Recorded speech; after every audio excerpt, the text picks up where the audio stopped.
Welcome back everyone dito sa latest episode ng Pilipinas 360 Degrees Roar. Kasama po natin si Sir Ronald, parang kagising lang yata niya. Excited pa naman ako na maaga kami mag-chismisan, Sir Ronald.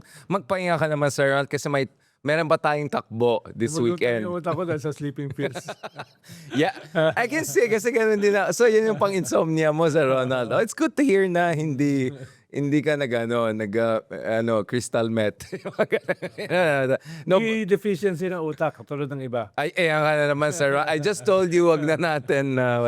It's more like, it's like oversupply ng brain cells. Yun ang problema ni Sir Ronald. Kaya, minsan kung saan napupuntang discussion. That was almost a compliment. Huh?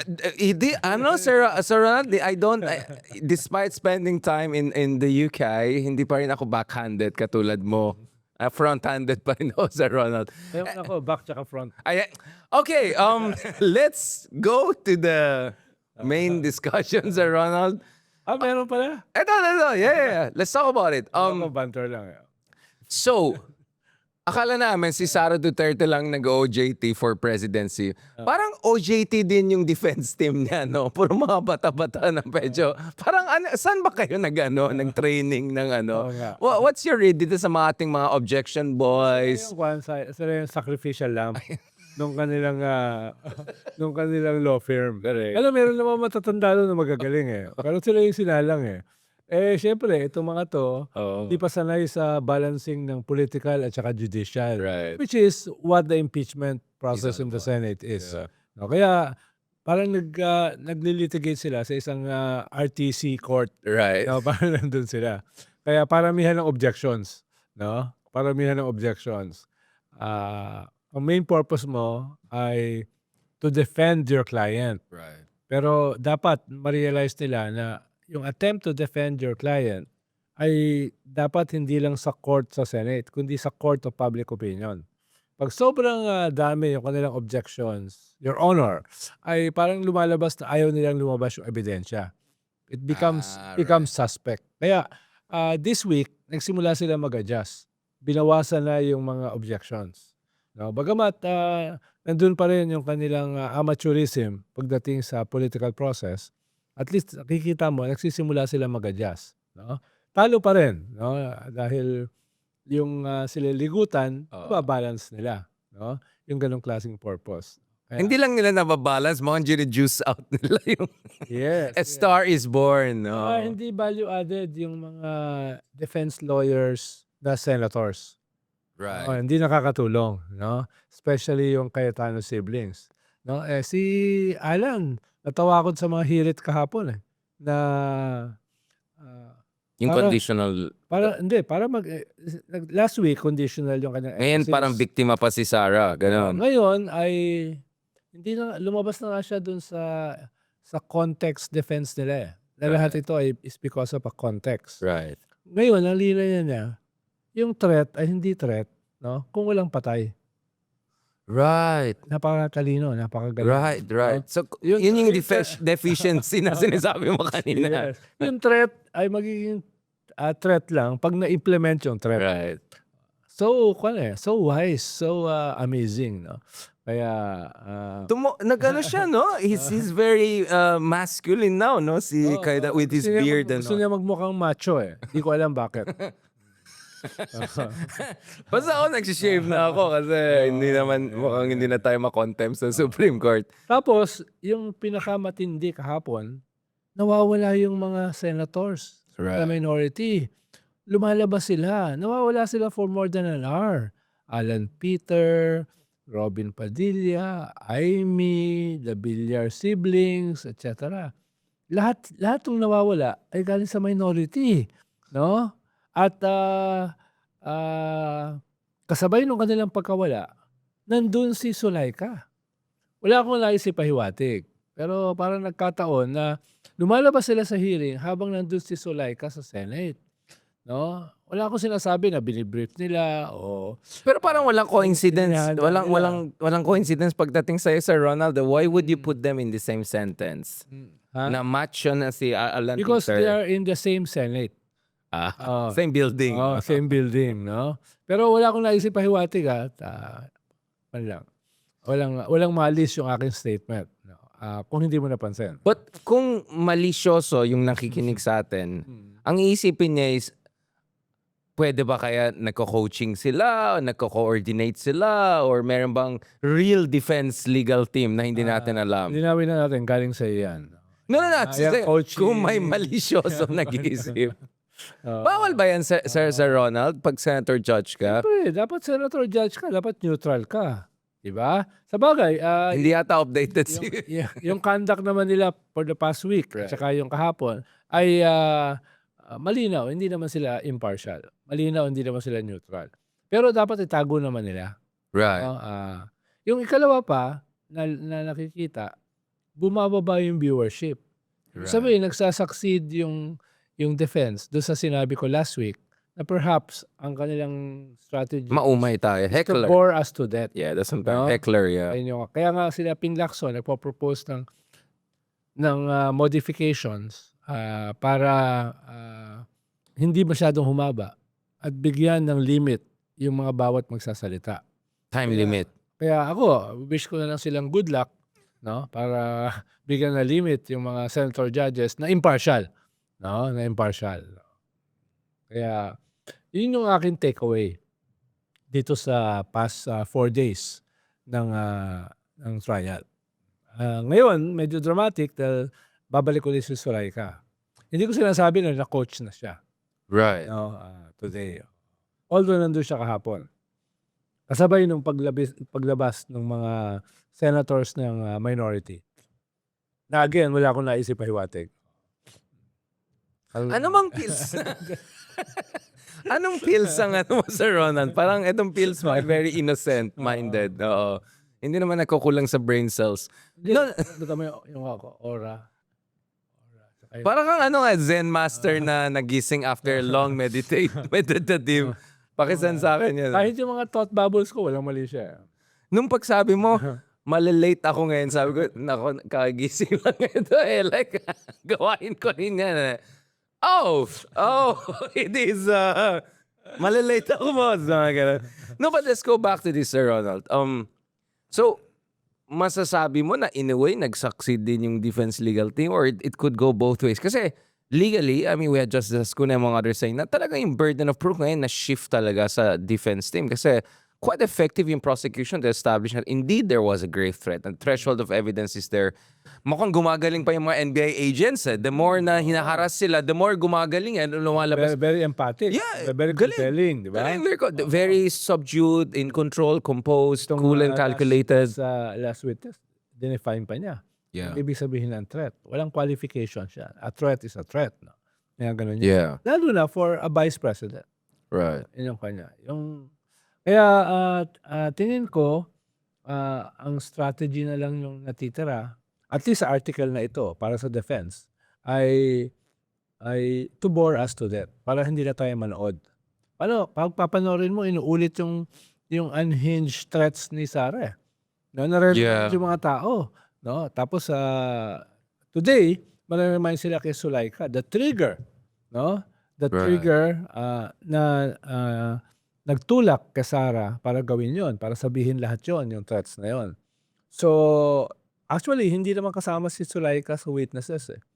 Sumama lang siya, nag-isama lang siya dahil nung sinabi last week ng defense na si Sulaika ang trigger. Nung ine-emphasize nila yung context. So, ang ginawa ng prosecution, kinuha siya as a hostile witness. No?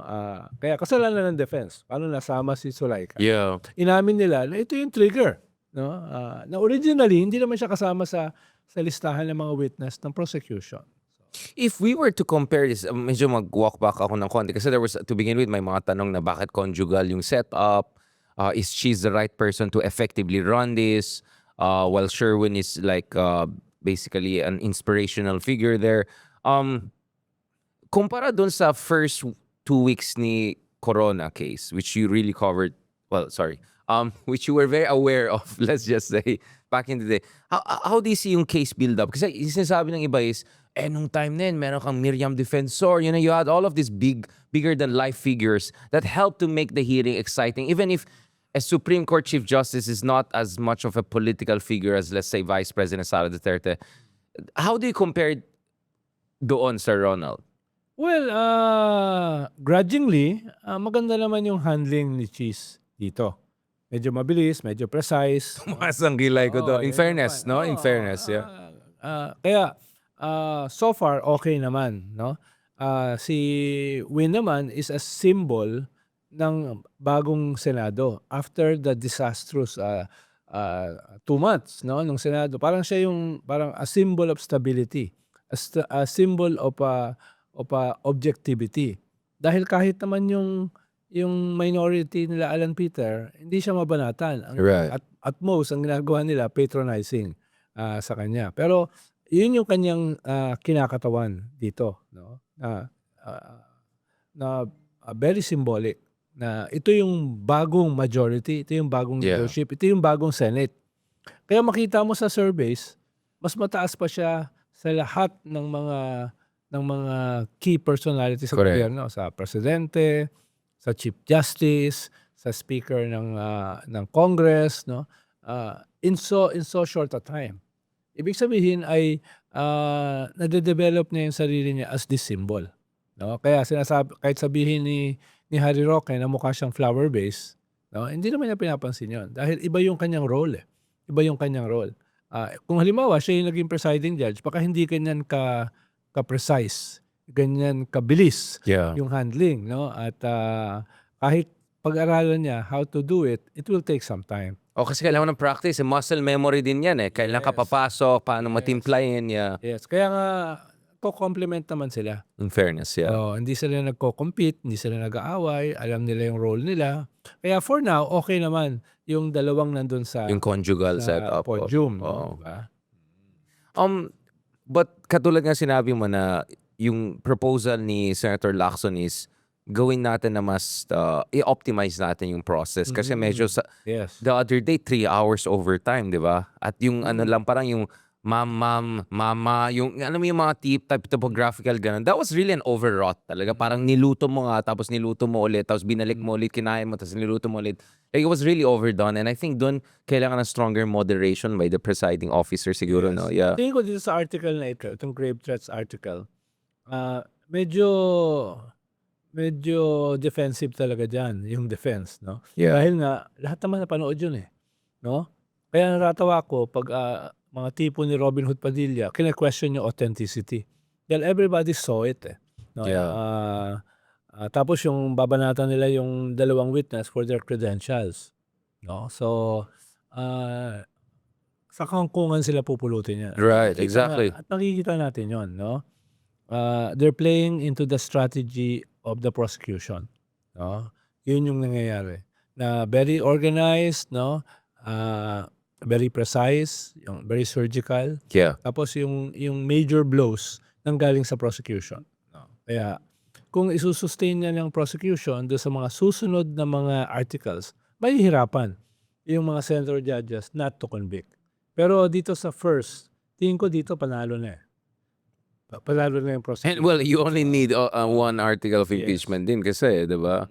Yes, at saka, ayun nga, yung conduct ng defense at yung kanilang mga defense senators ay left much to be desired. No? Wala naman akong sinasabi sa Ronald katulad mo.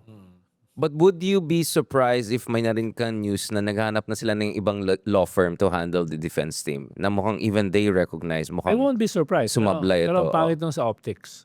Kung iba biglang defense. Parang inamin mo na Inamin mo. sumablay ka na. So, may pros and cons yun. Right. No? If they change Pero team. ang hirap naman talaga depensahan eh. Yung grave threats, no? Na sinasabi mo ngayon, context, sinasabi mo ngayon, non-impeachable. Yung gano'n. Which is also hypocritical dahil I think may 4 tayo na kababayan na kinulong nung panahon ni Digong, di ba? Nung may mga kasama, of course, yung isa sumikat, yung isang ordinaryong teacher lang nung panahon ng pandemic na may sinabi lang na, well, look like a threatening statement, kulong ka agad the other day. So isn't it so hypocritical na pag ordinaryong tao, nowhere near yung no joke type. Yung iba nga parang obvious na pabiro pa eh. Kinulong ka agad, 4 pa yata eh, di ba? Yes, parang hindi naman bago yun eh.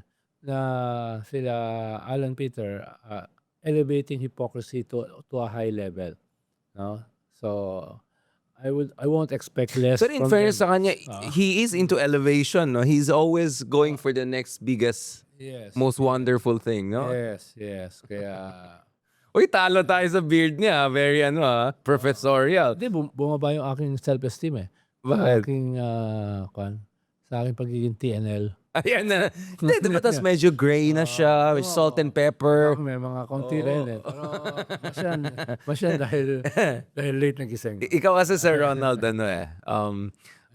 you have other weapons in the toolkit.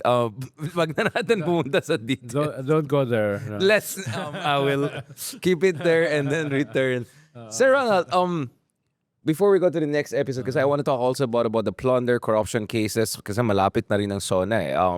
The time pressure is there.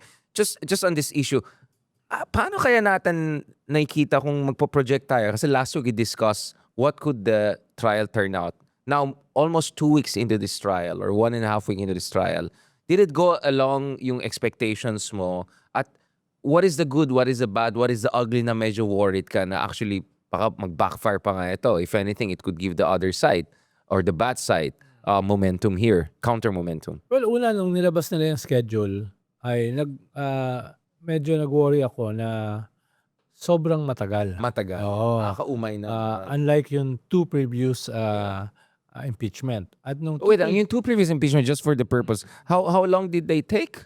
Yung kay Corona? 2-3 months, no? Right. So less than 90 days. Yes. Exactly. Oo. Tapos yun, dahil wala pang social media, lahat nakatitig sa Manood lahat. sa TV, no? Lahat nakatitig. At saka may novelty eh. May novelty Right. yung panahon na yun. So, At may ngayon, attention span yung tao back then. Ang ngayon wala na. Ngayon, may ganun din, may novelty rin. Pero yung attention span ng tao, kung hindi mo sila masustain in 1 minute, change channel na yan. No? Yeah. Maghahanap na yan. Parang Ronald Llamas on this social platform, Ronald Llamas on that platform.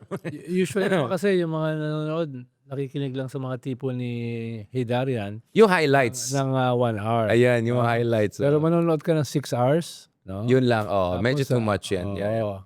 Hindi ka kadali yun. Medyo kahit siguro kahit binabayaran, kahit babayaran tayo, hindi ko papanoorin ng buong 6 hours na yan. Nanonood dyan, yung mga retirees, mga wala masyadong gawa, di ba? Sir Ronald. Oo, yung mga nanonood, no? Yung maraming time sa buhay. Hindi ka tulad Sir Ronald na paggising pa lang late na agad. Habol na naman yung araw. Yung matutulog ka pa lang, may interview ka pa, may talk ka pa, di ba? Paggising mo, may talk pa rin. Maggising mo, late ka na for your next talk. Para ayan tayo, Sir Ronald. Di ba kasi piniling retirement eh? In-offer naman sa yung retirement, Sir. Ba't di ka nang retire, Sir Ronald? Ikaw? Bakit may paki ka pa? Old scoundrels never retire. Ayun tayo. They only fade away. To paraphrase MacArthur. Yeah, but MacArthur did not fade away. Yun yung problema eh. Hindi lang siya nag-return, di ba? He was sacked. Yun lang. Kasi pinili. Pinopose niyang bombahin ng nuclear ng China.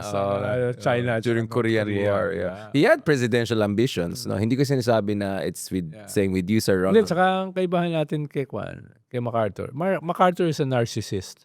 Ayun. Yan ang hindi talaga natin alam yan. Yun yung mga tipong pagdaan sa salamin, titigil. Hindi, yung pagdaan niya sa river na picture sa Leyte, nakailan shot daw yan? 12 shots daw. Inulit-ulit. Kaya may makita ka dyan, nabubwisit ng tao. Hindi, maganda yung angle niya para mukhang matangkat siya. Well, it doesn't diminish yung accomplishment niya. Pero we have to call a spade a spade. Yun na eh. Ang problema sa atin, yung ating mga narcissists ay mga sociopaths din.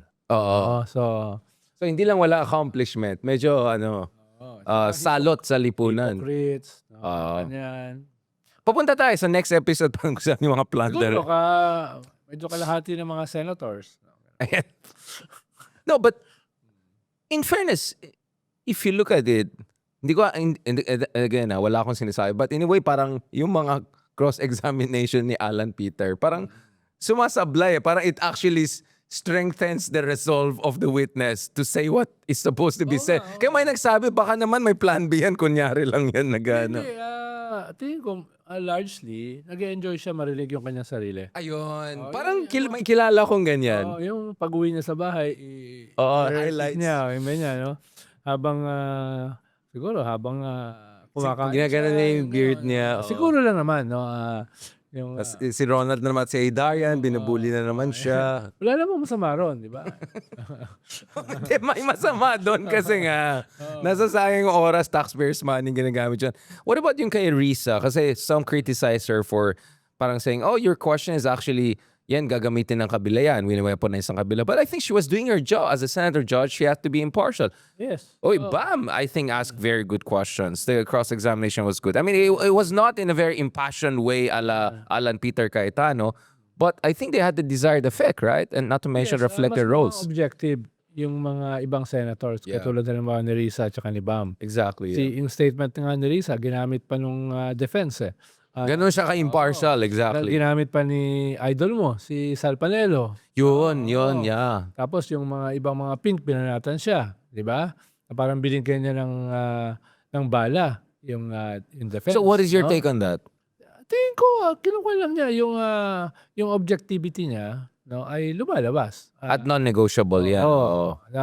Ito naman talaga yung nangyari. Yeah. It doesn't strengthen the position of the defense. Right. Yung sinabi niya na hindi naman kinakailangan na mapatunayan. Di ba? Na may kontrata, for instance. Yeah. Hire na assassin, no? Yun lang ginamit That kasi was very ng good defense, eh. clarification, yeah. Kaya okay lang yun. Yung kay Bam, okay din yun. Pero sana ang nilecturean niya, hindi yung mga abogado. Dapat ang nilecturean niya, yung kanyang kapwa senators na very condescending sa mga kapwa nila senador. Na non-lawyers. Sabi nga yeah. ni Pia, ako, graduate ako ng ganito. Sabi ni Alan Pitt, graduate ako ng ganito. Saka sabi ni Pia, meron naman kayong mga staff na abogado. Paano Bigyan kayo? nyo sila ng trabaho. Dapat ganito ginagawa nila. So, Yeah. dapat yun ang pagsabihan niya. Dahil pantay dapat sila eh. Right. No? Pantay dapat sila. Maliban kay Robin Hood Padilla. He's so up there. Kaya mahirap siya See, maging pantay. I mean, if magkakaroon ako ng John Robert Powers pa, yung parang self-esteem, self-confidence, Robin Hood Padilla would be my role model. Diba? Di ba? Like, talagang hindi siya nagkakulang na sumasabay talaga siya. Hindi ko na, sumasablay din, pero sumasabay pa rin siya, no? Problema, ang haba ng mga depensa niya sa sarili. Kung babasahin mo yung kanyang mga Oo. posts, haba. Usually kasi either hindi ka na magde-defend or one-liner lang. Pag mahaba yung defense mo, sa presinto ka na pumunta. Magpaliwanag. Mm. How do you feel? Kasi matagal natin inisip yan eh. Parang in a satirical sense na Robin Hood Padilla in the robe of a senator judge. Parang imagine the day na yan ang mangyari. Well, it's happening. And we might see 3 months of that. What does it say about our democracy, Sir Ronald, na umabot tayo sa ganitong situation whereby basically, for the lack of better term, being knowledge shy, yun yata yung term eh, hindi ignorant, knowledge shy, is actually parang ano siya eh, badge of honor siya eh, na parang mayabang ka pa na nag-University of Prison ka, mayabang ka pa na wala kang alam sa ano yan, basta loyal ka, panalo ka, gano'n. Yeah, tawag dyan, knowledge averse. Shy. Yeah. Masyado kang kind. Ayun. Kaya, yes, flawed naman talaga yung ating political system. Yeah. Yung ating form ng democracy is substantially a form. Yeah. Pero yung essence ay kulang na kulang. At yun dapat yung gawin natin sa 2028. Itigil na yung functional system natin, kundi gawin ng substantial. Yeah. No, yung ating system. At mahalaga dyan yung ilalagay nating mga tao, mga leaders. No? Dahil bahagi yan ng substance eh. Kaya naninitiling form lang yung ating democracy dahil yung nilalagay nating mga tao sa loob ng democratic system are very much flawed. Yeah. Yung nilalagay natin ay hindi democratic. Yung nilalagay natin ay knowledge averse. So, nangyayari, what remains is just the form. The substance is damaged. At yun yung nakita natin 2 months ago dito sa Senado. Muntik na siya maging Humpty Dumpty na hindi na pwedeng ibalik. Yeah. No? Dahil nga, from the very start, it was flawed and weak. At ang problema natin, lahat itong weakness ng ating institutions, judicial, executive, legislative, ay nagsasabay-sabay ngayon. At a very historic moment na ini-invade tayo ng isang superpower. So ginagatungan din nila yung mga weaknesses na yan. At tayo kino-complement natin. At halimbawa, itong sa economy, talagang iniwan na tayo ng ating neighbors, no? Iniwan tayo in terms of growth. Nung Investments, simula FTA ng stock, yeah. 2022, tayo yung highest. Iniwan tayo in terms of unemployment, na almost 6% yung ating unemployment. Iniwan tayo sa usapin ng inflation, no? Etc. So yung mga fundamentals na iwan tayo habang pinagmamalaki natin na tayo ay upper middle income country. No? Ikaw lang naman eh. Ako naman, ano naman ako eh. So all of these are Yeah. are coming to the fore, no? In a strong way. Kaya 2028 will be the decisive year para i-confront lahat itong contradictions na ito, lahat itong weaknesses ng ating mga institution. If not, then we will fall in the abyss, no? Yun yung mangyayari sa 2028. Speaking of falling into abyss, I think that's a perfect segue to our next episode. Very shortly, pag-usapan natin, balikan natin West Philippine Sea because just over the weekend, that was the first decade of the Arbitral Tribunal Awards. So Ronald, parang we kept on bumping into each other. And of course, speaking of hindi naman narcissistic, hindi naman nagpa-flex, pinost of course ng certain Ronald Llamas yung kanyang picture. Nasa harap ka pala, no? Dun sa Ako ba yun? daig. Oo. So, gusto ko yung mga ganyan flex yung mga ganyan flex. Parang wala kayo sa lolo ko. Andiyan ako sa pinakaharap ng arbitration award team. Pag-usapan natin yan sa next episode. Maraming salamat.